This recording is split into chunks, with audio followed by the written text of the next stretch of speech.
E aí pessoal, tudo bem com vocês? Hoje estou aqui na Grota do Angico e quem vai fazer a narrativa é a guia, o Edja. Então Edja, por favor, fique à vontade, pode.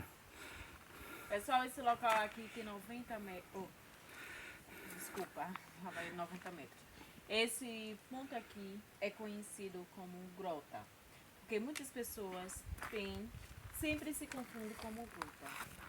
Gruta é uma caverna que tem única entrada e única saída. E grota é um espaço como esse, que tem várias entradas e várias saídas. Para Lampião era mais fácil ficar dentro de uma grota do que numa gruta.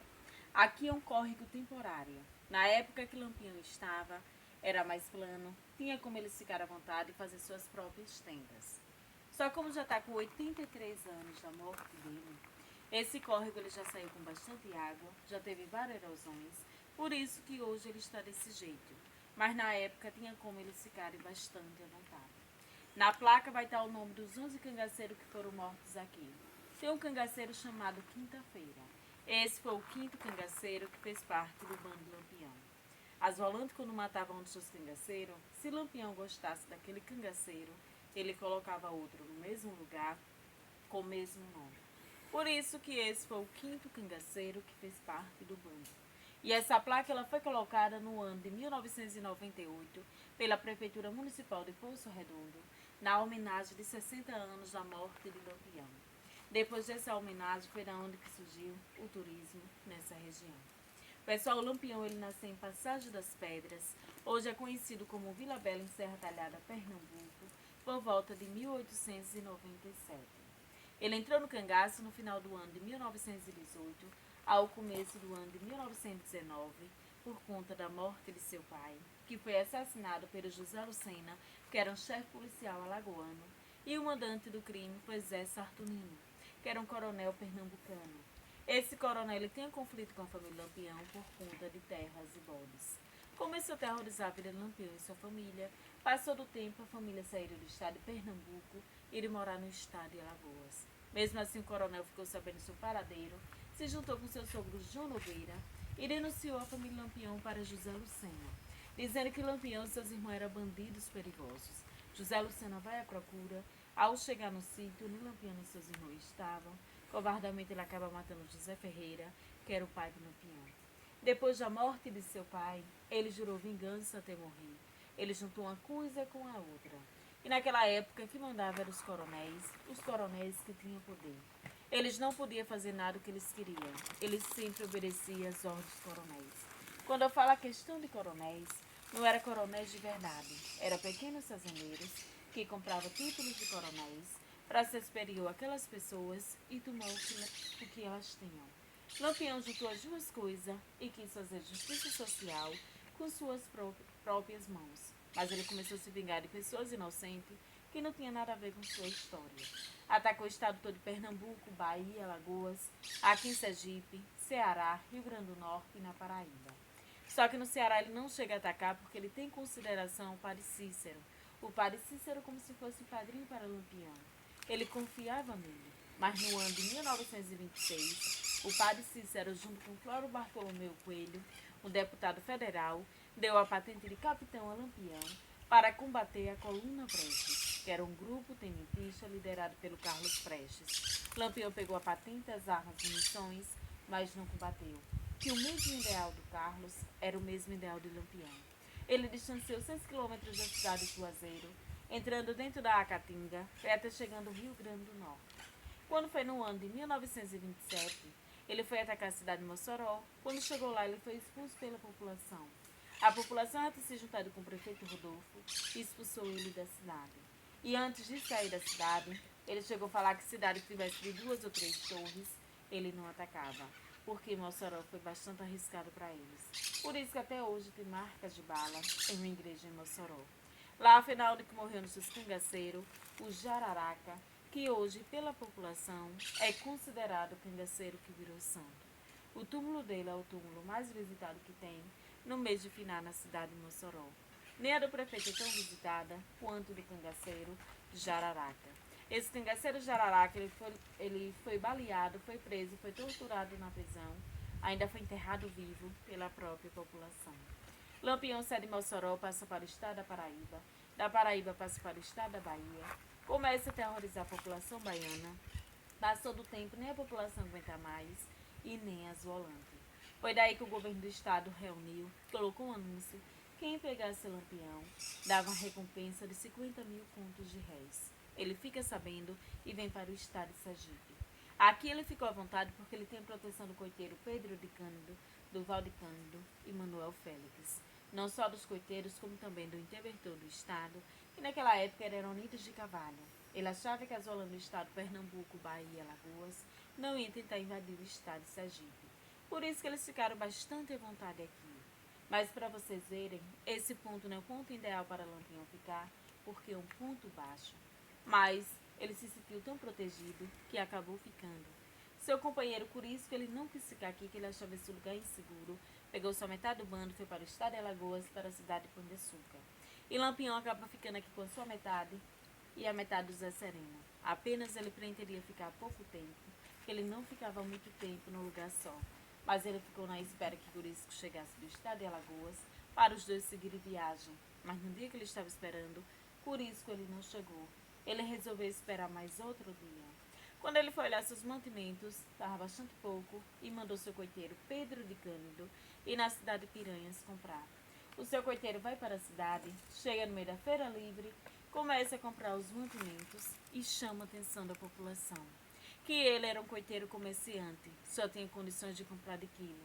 Nesse dia ele comprou de sacos e mais sacos. A população foi ficando com medo, que conhecia ele e sabia o tamanho da família dele, que era pequena, mas não sabia o motivo de tanta alimentação. Pedro ele tem um vizinho que se chama Joca Bernardes. Ele tem intriga com ele, e o movimento dele foi na delegacia de Piranhas, falou para o sargento Aniceto Rodrigues que ele apertasse o Pedro, que ele sabia onde estava Lampião. O sargento vai comer da feira, vê o movimento da população, diz à população que não se preocupasse, que ia atrás de Lampião em Canapi, Alagoas. Ele só falou isso porque sabia que o coiteiro estava na feira e ouvia falar para Lampião. Aconteceu no dia 27 de julho de 1938, um dia de quarta. Quando foi na quarta tarde, Pedro traz alimentação para Lampião e disse a Lampião que ele pudesse ficar à vontade, que a Zolantina atrás dele em Canapi. Como ele já sentia bastante vontade aqui, ele já estava na espera de Curisco, começou a beber, a jogar, a dançar, a liberar os cangaceiros que estavam de sentinelas para fazer parte da farra e ficaram bastante à vontade. Enquanto isso, o sargento já tinha mandado um telegrama para o tenente João Bezerra, que estava em Pedras, que hoje é a cidade de Elmiro Gouveia, dizendo que ele viesse, que o boi já estava no pasto. O boi que ele falava era Lampião, e o pasto era o coito que estava próximo. Naquela época ele se comunicava pelo código. Como o tenente já sabia que era Lampião, chamou o aspirante Francisco Ferreira. Os dois saíram de Pedras, se encontraram com o sargento Aniceto Rodrigues no Riacho, que hoje fica na divisadora da Água do Casal da cidade de Piranhas. Desceram para a cidade de Piranhas, pegaram 3 embarcações pequenas e desceram a margem do Velho Chico. Só que eles não vinham diretamente para a fazenda Angicos. O coiteiro morava em povoado entre montes, tinha sua fazenda como descanso. As Zolantes desceram, pararam na fazenda Rimans, que é quase frente aqui em Angicos, e mandou seu policial Elias de Alencar e Bira no povoado pegar Pedro. Os dois vão, pega Pedro, leva para a fazenda Remanso. Daí eles começaram a apertar o Pedro, perguntando onde Lampião estava. Ele não respondia, que ele tinha dado sua confiança a Lampião e ao mesmo tempo ele tinha medo. Mas a Zolante começou torturando ele, arrancando suas unhas com o punhal. Ele não aguentou mais a tortura e falou que Lampião estava na sua fazenda Angicos.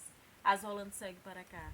Ao chegar aqui, topa o irmão mais novo de Pedro, que era do Val de Cândido. Pegaram os dois, fizeram esse mesmo percurso que vocês. Vamos se dizer que vocês fizeram de meia hora. Eles levaram em torno de 4 a 5 horas na quarta-feira, 10 horas da noite. Naquela época não existia trilha, eles que fizeram, e também eles traziam 3 metralhadoras, 2 Royal e 1 Begna.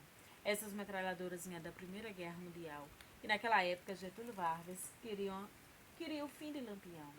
Quando eles chegaram no alto das Perdizes e se dividiram, como o tenente seguiu em frente, ele trancou essa área. O aspirante, como foi à esquerda, trancou essa área. O sargento Aniceto Rodrigues, como foi à direita, como dizem que ele teve medo, se perdeu. Essa área foi a área que ficou aberta, onde os 24 cangaceiros conseguiram fugir. Só que eles não atacaram o bando Lampião no mesmo dia. Deixaram ver amanhecer, que era a época de inverno. Fazia bastante frio e muita neblina. Quando foi na quinta-feira, dia 28 de julho de 1938, 5h15 da manhã, Lampião sai da sua tenda, manda seu cangaceiro amoroso no posto Tamanduá, que fica a 100 metros aqui da grota, pega um cantis de água. Esse cangaceiro vai nesse posto Tamanduá. Ao chegar lá, é recebido com o primeiro tiro. Esse tiro foi dado por um dos policiais de aspirante Francisco Ferreira, que ao ver a chegada do cangaceiro, se assustou e disparou sem querer. O tiro pega de raspão na sua carteira, o cangaceiro consegue fugir, mas não tem como vir avisar Lampião. Mas Lampião escuta o movimento. Ao sair, ele já começa a receber tiro dos dois lados e sendo morto. Maria Bonita recebe um tiro no ombro e outro na virilha. Só que ela não morreu. Depois de aí, os 9 cangaceiros que não conseguiram fugir foram mortos. Francisco Ferreira, ao ver Maria Bonita ainda viva, mandando seus policiais um panta de Godói, pegar seu facão da marca Jacaré, que era o facão da época, e degolar Maria Bonita ainda viva. O panta acaba degolando ela. Naquela época, eles tinham que ter uma prova que matou o rei do cangaço. Como eles eram embarcações pequenas, não tinha como levar os corpos. Já que a cabeça de Maria Bonita estava degolada, degolou a de Lampião, dos 9 cangaceiros, colocaram dentro de lata de querosene com cal e levaram para a cidade de Piranhas, colocaram exposto na escadaria do Palácio Dom Pedro II, que hoje é a atual Prefeitura Municipal de Piranhas, e mostrou à população que tinha matado o rei do cangaço. Depois aí as cabeças foram sendo expostas no estado todo de Alagoas, até chegar no Instituto Nina Rodrigues, em Salvador. Passou de 30 a 31 anos sendo expostas. Mas no ano de 1969, os familiares de Lampião entraram com a justiça e conseguiram pegar as cabeças de volta. Se elas não fizessem isso, poderia até hoje estar sendo expostas. Depois que recuperaram as cabeças, foram enterradas no cemitério Quinta dos Lázaro, lá em Salvador. Mas no ano de 2002, retiraram de lá e trouxeram aqui para o estado de Sergipe. Só que elas não revelam onde estão crendo a cabeça de Lampião e nem de Maria Bonita. Alguma pergunta? Então, essa é a narrativa sobre a morte de Lampião. Então, eu peço a vocês que assistam ao canal, que se inscrevam, que compartilhem. Uma história fantástica. Eu confesso que esperei muito para visitar esse local e com a narrativa aqui da guia de turismo, da Wedja, não tem como não ter uma informação tão precisa como foi essa narrativa. Então, Edja, muito obrigado aí pela sua narrativa. Obrigada a vocês. Temos aqui outras pessoas, não vou colocar as pessoas na imagem, mas vocês viram que é uma narrativa fantástica. E peço a vocês aí também, se inscrevam no canal, Poesia no Asfalto, se inscrevam, acione o sininho e muito obrigado aí, Edja, e a vocês, parabéns por assistir uma narrativa tão importante.